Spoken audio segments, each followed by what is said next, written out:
All right, hey, what's up, everybody? Welcome back to Brian Knows Movies, a show about this is See It, a show about movies and stuff. And I'm here with the movie news and the trivia and all of the things that you love and come to this channel for. Thank you so much for continuing to support Brian Knows Movies and what we're trying to do over here. If you are new to the channel, please follow. It's just that Brian Knows Movies everywhere you look, as well as subscribe to the channel and then give us a like. Let me know that you're out there and continue to support the channel, because that's going to help me so much in terms of growing this channel and growing this content. So I'm going to jump right into it. We had huge news yesterday. We have the first trailer of the Color Purple musical. We're going to have a trailer reaction. I will say I actually have seen this trailer already, so this won't be my first reaction to it. But anyway, yeah, let's just look at it together.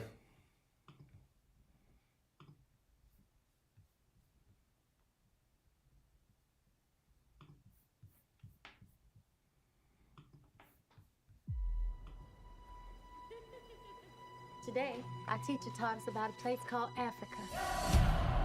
She say our mamas come from Queens over there. That means that we royalty. Royalty. I don't need you to love me. Afternoon. I needs me a wife. Even if we have to part. Coleman Domingo is like the best casting for Mr. Ever. I don't need. Get off my land! You. I rat you every day. Nothing but death can keep me from it. Haley Bailey, man, she's the Haley Bailey takeover 2023. Oh, Miss Seeley! You must ain't got no kinfolk around these parts. All I had was my sister. She was the only one ever loved me. I'm gonna hold my head up. I'm gonna put my shoulders back. It's time for you to see the world. There's gonna be some changes made. Put it on. This ain't me. Hush. We need to look like we belong. Let's see this smile and color. Ooh, sweet and loving God. Showing Yeah. my heart to the folks that are close to you. Man, Fantasia be belting. Now we're talking.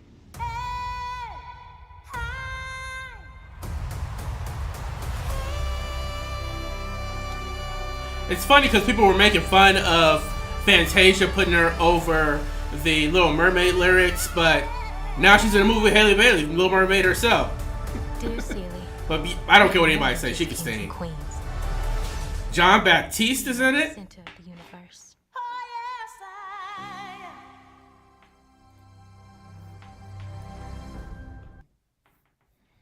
Christmas Day. The Color Purple. So, for those who don't know, I'm assuming you do, The Color Purple is a cultural phenom in the black community. This is one of the most quoted movies ever. It doesn't matter if you're 60 years old. It doesn't matter if you're 60 years old or if you're 25 years old. So many people love this film, and the adaptation from Alice Walker's book. There's some controversial parts of the book and the film, but for the most part, it has aged gracefully, the content matter of it, and it continues to be relevant today. It just had a Broadway run recently, I think about right before the pandemic. Cynthia Erivo was in it, playing Celie. So it continues to get these big names to play it on Broadway. And this is going to be more based on the Broadway play, the Broadway musical, as opposed to a remake of the adaptation that Steven Spielberg directed back in 1980, I believe 1985, the year I was born, is when this came out. So I'm going to go a little bit over the cast and what to expect. Of course, my notes app has to do some updates right now, right when I need it.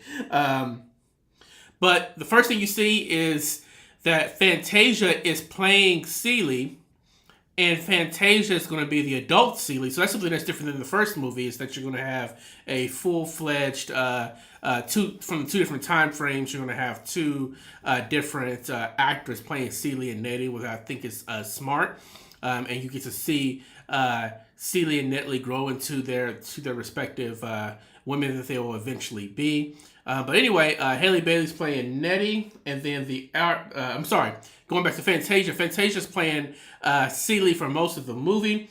She looks just like what you would expect her to look like, that iconic role that Whoopi Goldberg made famous in the movie. They really tried to capture that again in both the plays, but also it seems like this new musical that's going to come out on Christmas Day. There's a big issue with colorism and color and what beauty is actually defined as, especially in the Old South and these different types of things. And so Fantasia, she played this character on Broadway back in 2008, so she has experience with the music, she has experience with the character, she probably knows this character inside and out because she played her for, I believe, almost 2 years, give or take. So she's had a run with the character. Now, the thing about Fantasia that I have some slight worries about is that most of, if not all of her acting credits are coming from stage plays and Broadway,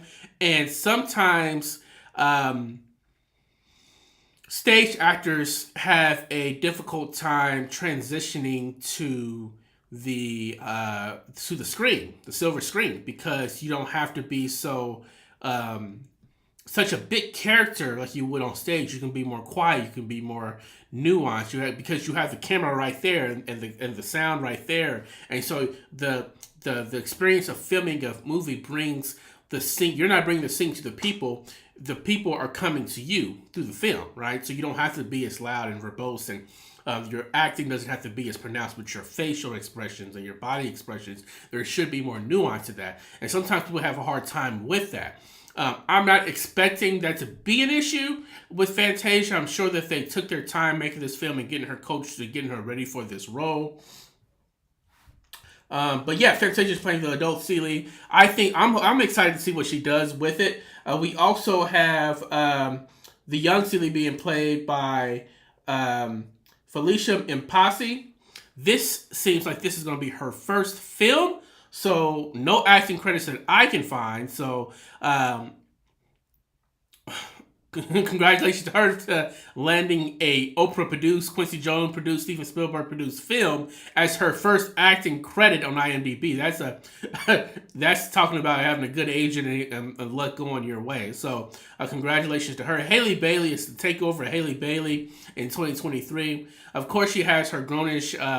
She was on Grownish for a couple of seasons, and that's what we mainly knew her for in terms of her acting. Of course, she's a singer, but her acting was much more on the small screen. I'm hearing great buzz about her performance in The Little Mermaid. They say that she completely captures Ariel, and I'm going to talk about Little Mermaid a little bit later in the show, but she does so many things well in that movie from what I hear. I haven't seen it yet. I'm going to go see it on Thursday and have a review out, hopefully on Friday for everybody to get an idea of what that film is going to be about. But this is her second movie in 2 years. She's trying to break, I want to say she's trying to break into the film industry because she has. She's going to be in The Little Mermaid and The Color Purple. Now, she's not the lead in The Color Purple, at least not for the great majority of the movie, but it's still huge to be able to work on a film that has such high expectations as this. I don't know if there's going to be films that are going to be so heavily critiqued by purists and people who are going to be trying to compare it to the originals than The Little Mermaid and for The Color Purple. From what I hear, The Little Mermaid delivers. And I'll let you know if that's accurate, at least in my view. But I'm hoping Color Purple delivers, and she's a big reason why as well. Sierra plays Nettie, the adult Nettie. Sierra also doesn't have a lot of acting credits. She was in an Adam Sandler movie like a decade ago called That's My Boy. I'm sure I've seen That's My Boy because I've seen almost every Adam Sandler film. I'll be honest, I don't remember what this film is about. I think the guy from SNL and from Brooklyn Nine-Nine is in it. It's the only thing I can think of. The guy who plays Jake Pareto on Brooklyn Nine-Nine. Lonely Island Boys. I can't think of his name right now. But that's the only thing I can remember about the film. But Anyway, Sierra's going to be in this film. This being a musical, having Fantasia and Sierra and Haley Bailey. I'm not sure if Alicia and Posse can sing, but we got some good voices to great voices in this movie. Very full, very active voices for the screen. Sierra's probably the most kind of poppy person that we're going to have in here, but her voice isn't as full. But she can sing better than us. So hey, I'm excited about having her in this film. But there's a lot of inexperience on the acting roles. But then we start to get some vets. Taraji P. Henson's playing Suge. Danielle Brooks, who's from everything from Orange is the New Black to a bunch of other things. I think she's in Peacemaker and a bunch of other like small screen type of experiences. She's in the film. Corey Hawkins plays Harpo. And Corey Hawkins, we know who can sing because he was belting it out in The Heights, and he did very well in that. We know that he can act. Straight Outta Compton, of course, but I really liked him in The Tragedy of Macbeth. I'm getting more and more excited about The Last Voyage of the Demeter, which comes out in August, because the more I see that film, and specifically of his character, the more excited I get about that. So that's a great pickup. I don't know if you could have done any better than casting Coleman Domingo as Mister. He seems perfect for the role, just like Danny Glover. Danny Glover really defined the role, but Coleman Domingo has the acting chops. He can be very, very menacing. He's gonna have it all for this movie, and I'm excited about him. I'm probably gonna hate his guts, which means that he's gonna do his job. Louis Gossett Jr. is in this film. So you got Oscar winners and Oscar nominated actors and some really heavy hitters to help to balance and hopefully to shepherd and to mentor some of these younger or less experienced actors that are going to be on this staff. Again, I think they're going to lean much more into the music. That's why some of these people were cast in this film. But hey, you also have to give space for new faces to come into these films. We can't continue to go to the old well over and over and over again, or else we're never going to be able to foster and develop and cultivate the new stars to come. So Haley Bailey's obviously a part of that. If I don't know if Fantasia wants to do acting more, or she's just doing this because it's a character that she played for so long on stage. But Corey Hawkins continues to work, and I love that.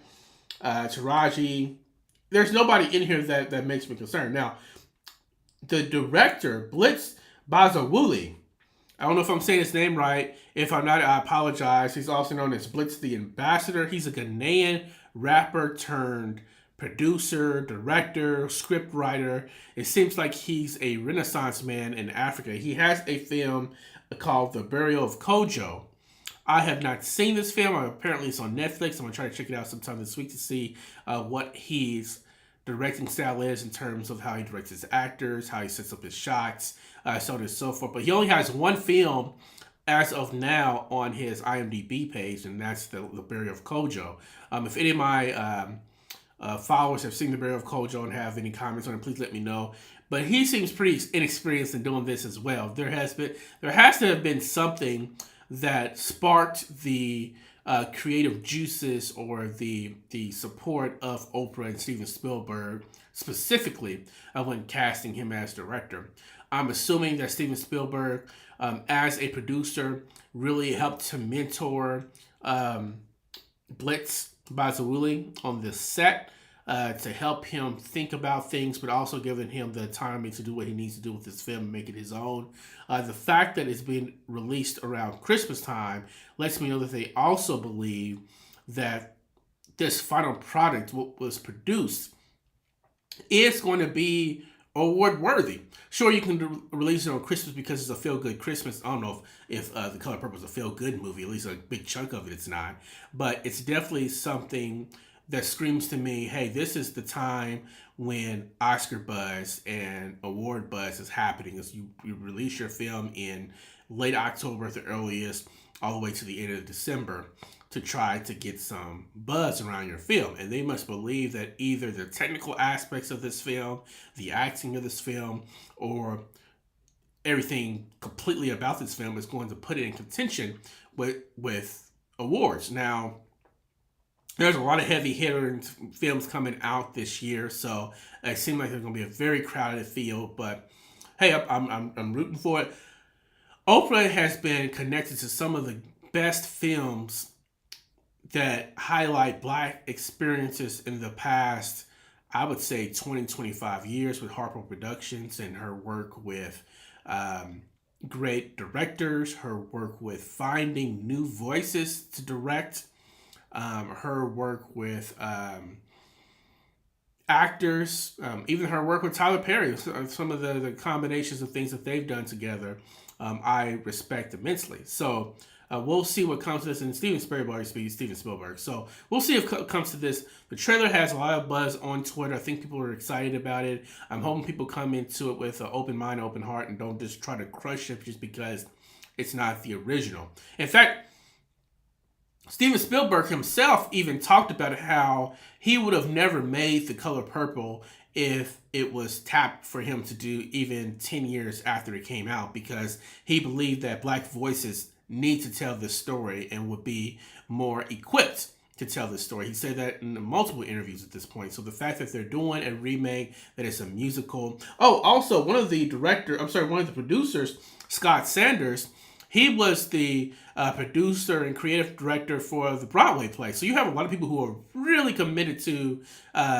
this project. And going back to Steven Spielberg, he wanted Black voices to be at the center of telling the story. Obviously, Steven Spielberg is a master storyteller, but I credit him with having the insight to know that a story that centers Blackness is probably going to be more successful if the creative voices behind them are also Black. And so with them bringing in Blitz, a new voice, maybe a new voice that's going to be around for a while, I'm excited to see what this is. You really, I'm not sure it's going to be better than the first one, but it's going to be different. Just the music alone is going to be different. A lot of people don't like musicals, but people love Dreamgirls. At least Black people do. So I'm expecting something similar to that. Anyway, moving on. The Color Purple comes out on Christmas Day, December 25th, 2023. If you're excited about it, let me know in the comment section below. If you've seen the trailer, we just watched the trailer, but if you didn't watch it with a live reaction, you want to see the trailer, it's all on YouTube. Warner Brothers is producing this or distributing this film. Just go to their YouTube page or just Google it and it'll show up there. Turning the corner, I also want to talk about Fast X. I have some thoughts about Fast X. It came out this week or this last weekend, and I went and saw it. I didn't get a chance to get a review out because, life gets away from you sometimes. And, what I thought about Fast X is basically what I thought about most of the films in this franchise, is that it was okay. I think the late mid part of this franchise, the Furious franchise, 5, 6, and 7, and then Hobbs and Shaw are still probably the best parts of this franchise. 8, 9, and now 10 didn't really resonate with me. I didn't really care about it too much. I don't want to beat this movie up too bad because this film and this franchise obviously has its fans, and Vin Diesel knows what his fans want. I think of it kind of almost like Tyler Perry movies at this point. I don't really care for Tyler Perry movies. They're not my bag. I think that there is a lot of narrative flaws with them, and there's a lot of corners that seem to be cut, or at least things being missed in Tyler Perry films. Same thing with Fast X. There's no narrative through line with this. It's pretty unbelievable, but there is a fandom that is leaning into the unbelievability of these films. So I did not think it was terrible. I would give it a 2.5 stars. Stream It would be my official ranking of this film. It wasn't a disaster, especially since they lost their director and switched directors halfway through the film, and the film wasn't even completely written when filming. It still didn't do that bad. It's basically the same old Fast and Furious things that you will know and enjoy. For some reason, actors love being in these films. I mean, Helen Mirren obviously has been a part of the franchise for quite some time now. Gal Gadot comes back. I know you saw the reveal of that.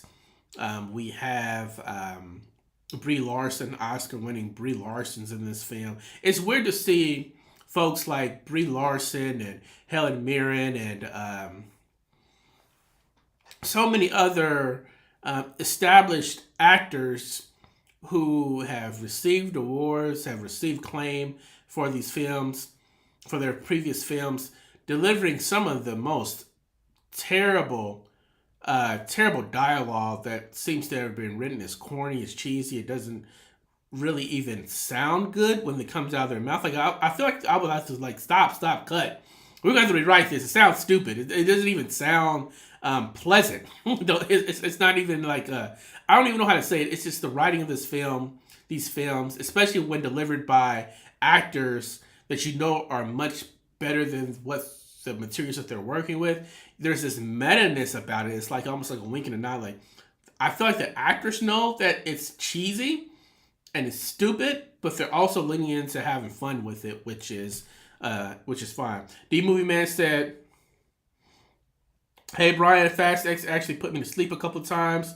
I saw it a second time last night and fell asleep again. Nothing can be worse than the Pontiac being launched into space into Fast 9.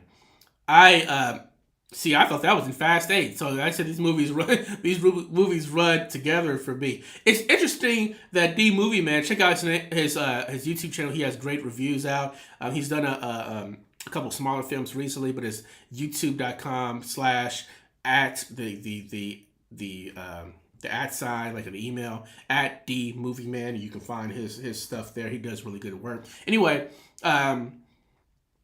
this film is 2.5 hours long.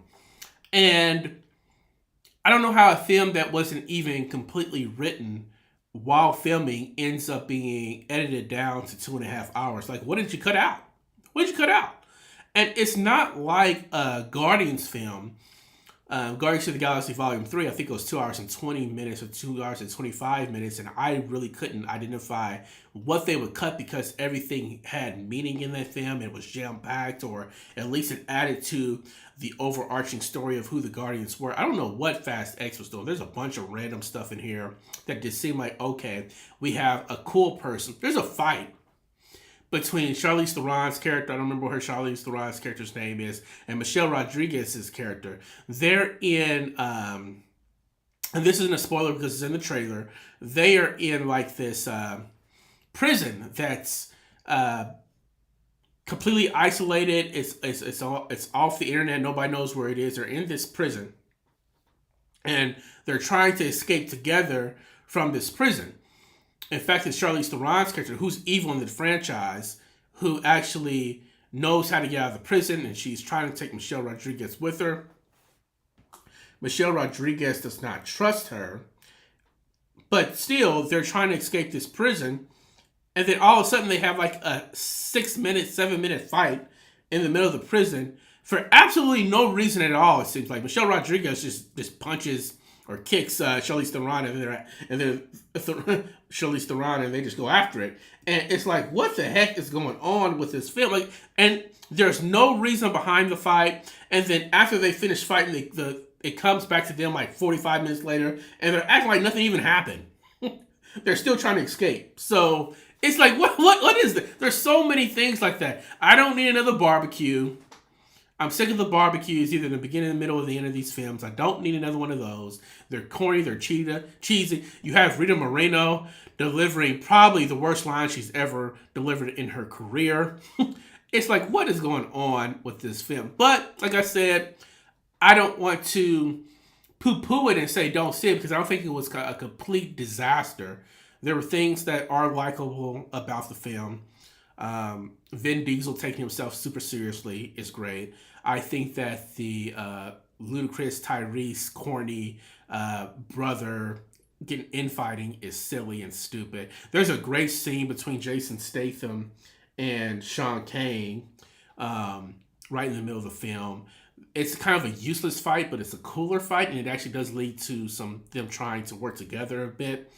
There's some cool things in there that make it like, okay, it's fine. I don't understand why here's the only thing I'll say. I don't understand why people give the Fast franchise a pass in terms of critics. Give this franchise a pass, similar to what I felt like happened with Transformers. Yes, people would say that Transformers movies were bad. I thought they say same thing about Fast X or the Fast movies, but people aren't like. I mean, people talk about superhero movies, Marvel movies in particular. There's this sense of that critics are just offended by these movies even existing, or there's like a snobbery about them. And you don't really experience that with these other kind of low rate, low budget hack franchises. And Marvel has proven to be such a higher quality product than what Fast and Furious has given us, or what Transformers has given us in the past, or I would even put. I'm trying to think of any other franchise. I just don't. Just the Taken franchises, and those types of franchises. And I feel like mainly it's because there is this fear that Marvel or these movies are taking over spaces that other films can get in. But I'm like, so is Fast and Furious. Anyway, that's my thoughts on Fast and Furious. It did not do well in the box office. Let's look at the box office for this past weekend. We have Fast X did get the number one in the box office, but it was $67 million. Guardians opened to close to $90 million domestic. Now, internationally, Fast did great. It made almost $320 million internationally, so that's pretty good, right? It seems like it's getting ready to go the way of the... it's starting to go the way of the... what can I say? Transformers was like this for a long time. That they did not really get much box office revenue. I think even Transformers maybe did a little bit better than this, but it didn't really get the box office revenue that it was expected domestically, but it made so much money internationally that they just had to pay attention to what was going on, right? So, but anyway, Fast X, $67 million. Guardians made $30 million. We have... so Super Mario Brothers still in like week 1,000 is third place with almost $10 million. Book Club, The Next Chapter, $3 million. Even though Rise is close to $2.5 million. John Wick's still there, and so on and so forth. Fast X was, to me, a letdown domestically with box office, just given what similar movies, John Wick, even some of our horror films that are smaller names. What they've done for their opening weekend. Super Mario, obviously nothing's touching that for opening weekend this year, at least not yet. And so probably not into the Spider-Verse, we're going to see something that Super Mario did in the box office this spring, right? So domestically, it seems like fans are losing interest. I don't think that this movie has a lot of rewatchability. So I don't know if die-hard films will really even come back to this week after week or come in a couple of weeks.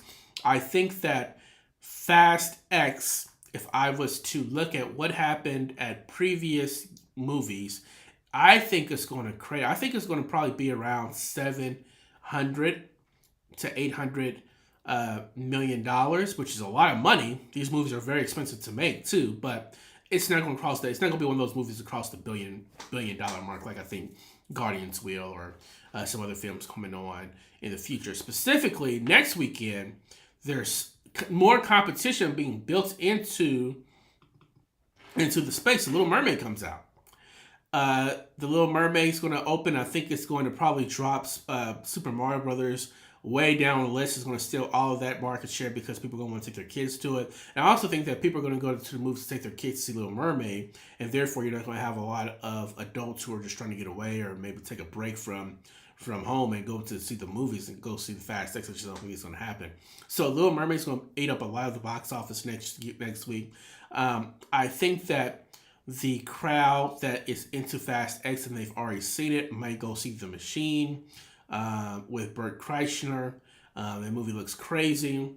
About My Father with Robert De Niro and Sebastian Maniscalco. comes out this week as well. Kandahar with Gerard Butler comes out. There's so many films, 5-6 films coming out this week. In addition to Guardians still being there, I think that Fast X is going to go out with the whimper, at least domestically. Internationally, it'll probably still continue to kill the game. I think that's why it's going to hit 700 to 800 million, just because of the international box office. But domestically, I think it's going to die. I think Little Mermaid is going to take the top spot, and by quite a significant margin next week. And I wouldn't be surprised if Fast X and Guardians of the Galaxy make similar money next week. I don't think it's going to be that big a difference between those two films.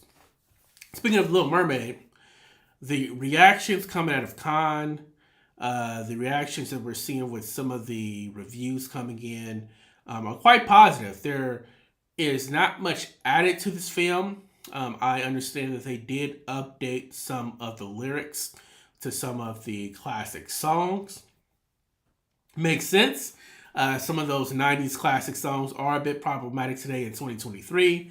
I think that they probably had to make some updates also to not make it seem that Ariel was completely putting her whole wish and desires at this guy. That's what I'm imagining is going to change with the story too. Which I think is probably my biggest gripe with the film anyway. So I'm glad that that's going to be changing probably. I hear Halle Bailey completely kills it in this film, and she completely carries the film in this role. This was a big film for her because she was going to have to. I think that probably The Color Purple is going to be a bigger film in terms of where her career is going to go, but we have to see her as a movie star at some point. And this is a great maiden voyage to get her out there. We'll see if she has the chops to hang with some of these up and coming stars who are going to be the movie stars that we're talking about for the next 15, 20 years. Your Timothée Chalamet's, your Zendaya's, your Tom Holland's, your what have you, right? Will she be counted amongst them? Maybe. We'll see. But I think Little Mermaid's going to do good money. So, what else did I see about the Little Mermaid? They say, make sure I'm not missing anything. No, that's pretty much it. They're going to be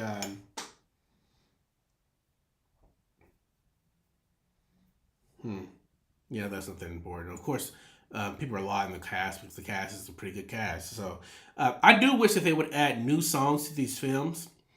I think that if you're going to make live action movies, of course they're updating it for a 2023 audience, but you can't just continue to copy and paste so much of the movie if you're going to do live action, because it makes it seem disingenuous in terms of what's really your goal with these live action films. Probably my favorite live action, or one of my favorite live action films so far, is The Jungle Book, because it did have some variance to it. You don't have as much. Yeah, I just like The Jungle Book. So outside of that, I don't know. They're pretty average. I like Aladdin more than most people, but the issue is that there's nothing really separating them from the animated versions. In fact, that's probably why a lot of people find them inferior to the animated versions, because there's so many things that you can do with animation that you can't do with live action and make it look good. So there's very, like for example, in Aladdin, I think the things that you do with the genie and even though they did have a lot of special effects and you did have Will Smith popping up doing all these silly things and crazy things, it just doesn't capture the spirit or the imagination that the animation does, right? So do you zag with these films? Do you do something like the Snow White and the Huntsman that's a little bit more darker and has much more lore behind it? Or do you something like Maleficent, which again is adjacent to Sleeping Beauty, but it's much more darker and puts you in another perspective? Do you do that type of stuff? I think so. I think that's a better way to go than what they've been doing with these live actions so far. But, all hopes to the world that Little Mermaid is good, as people say. I'll let you know here at Brian Knows Movies once I'm able to get that review out for you. So that was a pretty quick show. Not much going on. Thank you so much for joining me. One more comment. Will you be tuning in if we end up getting 2 more films instead of 1 to close out the Fast X trilogy? My mom says she's done. Going back to Fast X, I forgot that Vin Diesel said that there's going to be 2 more of these films. I'm like, you didn't even have a first film done. It doesn't make any sense what you're doing. But I also saw today that apparently Keanu Reeves is supposed to be the bad guy other than Alan Richer. I can't remember his name. I'm sorry. The guy from Jack Reacher. It was supposed to originally be Keanu Reeves. I'm like, they were going to put Keanu Reeves in? Like, how do they keep getting these names other than throwing gobs of money at them? I guess I could look up and see how much people are making off of these films. But it seems like they created an atmosphere to where people want to be in these films and have some fun and do stupid stuff. And I guess that's all you need. Is Vin Diesel proving that there's still these action superstars like we used to say? I don't know. But it's so funny seeing Vin Diesel now compared to Fast and Furious, the first one, or even Fast 5, where you have a younger Vin Diesel who's way better shape, and now you have a older Vin Diesel who's not as in shape, but they're trying to make him seem. It's so. I don't want to see him. I'm gonna have to see him. I say that one of my mottos is I see all the bad movies, so you don't have to. So I'll probably still see him, of course. I really hope if they rethink that. I think the box office is going to be what's going to determine that. If it overperforms, say it does hit $1 billion, there's no way. In fact, even if it hits 800 million, I think there's no way that they don't do 3 of these. Maybe they'll shoot them 2 and 3 back to back. Now, I will say, what would be interesting, based off, and I'm not going to give any spoilers, but the way that Fast X ends, there's a lot of uncertainty about a whole lot of people in this film. But there's also the introduction of past characters that you don't expect. So I would love to see if they do 3 of them, the second one, you don't see certain characters at all, or at least not until like the ending credit scene or something. And then the third one brings everybody together, similar to like the Avengers Endgame type of thing. I think that may be what he's thinking about doing. But if it's the same old, all the answers about what happened in the previous film in Fast X, if all that stuff is answered in the first 15 minutes of Fast 11 or whatever they're going to name it, then stupid, it's dumb. We'll see. Anyway, thank you so much for joining us. Thanks so much for joining me. I'll be right back here next week at 5 p.m. Central, 6 p.m. Eastern. Thank you. And I will see you. Oh, got one more comment. One of the best live action adaptations is actually Cinderella. I thought it would be pointless, but I really enjoyed how I forgot about Cinderella. I talked about Cinderella with my friends, and they think Cinderella, the live action, is boring. I think Cinderella, the live action, Cinderella and Beauty and the Beast are probably the best acted live adaptation. I think those 2 movies, Cinderella especially, Beauty and the Beast, I think is pretty special as well. But Cinderella is definitely the best acted. And I think that those stories are the most complete because they're built in a world of fantasy that doesn't have to. I mean, Beauty and the Beast has a lot of fantastical elements with the candles and the silverware and all those things dancing on the actual beast. But especially Cinderella. Cinderella, there's some magic in it, but it's just people, right? It's just people and what could be any type of Arthurian type of legend, and that type of stuff works, I think, much better for these live action remakes. Okay, last thing, thank you so much. See you at the theaters next week.